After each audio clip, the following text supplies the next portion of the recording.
First of all, my apologies. I wasn't planning to speak tonight. I was one of the people who came late, and they were asking people to put our names in the bucket. So,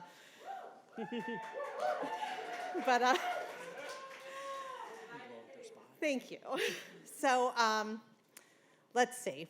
Some like it hot, and when I was in college, I was definitely one of them.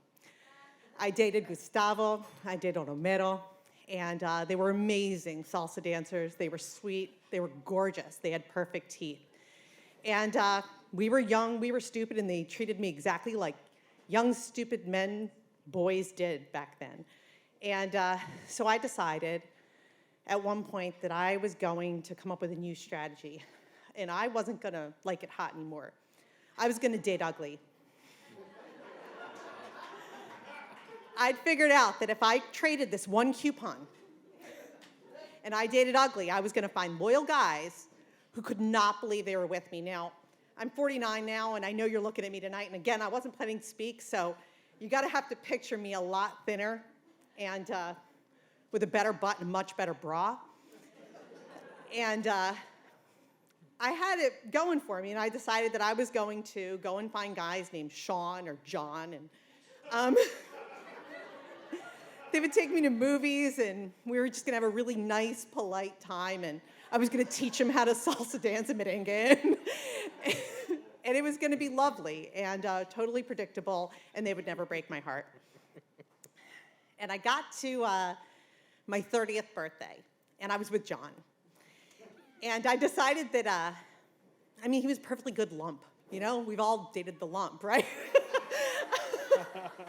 And I was like, but if I'm not gonna spend my 30s with him, like, do I really want him at my 30th birthday, like in the pictures, like with my friends, who were gonna be there through my 30s, and frankly, they've been there through my 40s, and I'm probably gonna be in nursing homes with most of them. So, but he wasn't gonna be there. And so I decided that I was going to just start over. And I was moving for a job, and John was going to be left behind, and I was going to move to Detroit. And if there's a place where you're not going to find the love of your life, it's Detroit. So I was going to move there for my job and focus on being me. And I got there, and my housing fell through. And I needed to find a place to live. And I start on Craigslist, because, it was back then. And there was a person named Daisy, D-A-Y-C-E. Beautiful apartment, really sweet person, and get him on the phone, and his name was Dace. And then I go meet him, and he has great teeth. And I'm like, all right, I'm not messing this up. I'm dating ugly. I have decided this. This is how I'm living my life. Focus, girl. And so we're living together for about 10 weeks. Did I mention that about a month in, he showed me, he'd one time been in Cosmopolitan magazine in a swimsuit.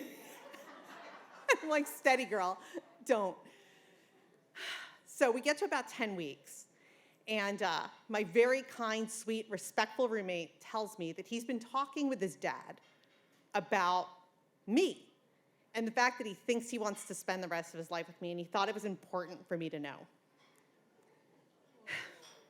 And he gives me all the reasons that his dad said he'd been single until now, how self-absorbed he'd been, how he always wanted the life he wanted, and that he should pick somebody who he could make decisions with and would be a good partner, and he was willing to make sacrifices for. And I was like, that's it, I'm done. I'm done. And then I was like, but he is kind of cute. And then I was like, yeah, but he is short. So that's good enough.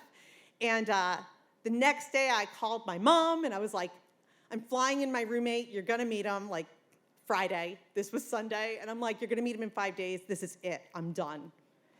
And that was 19 years ago. And Dace is home watching our 2 teenage boys. Thank you.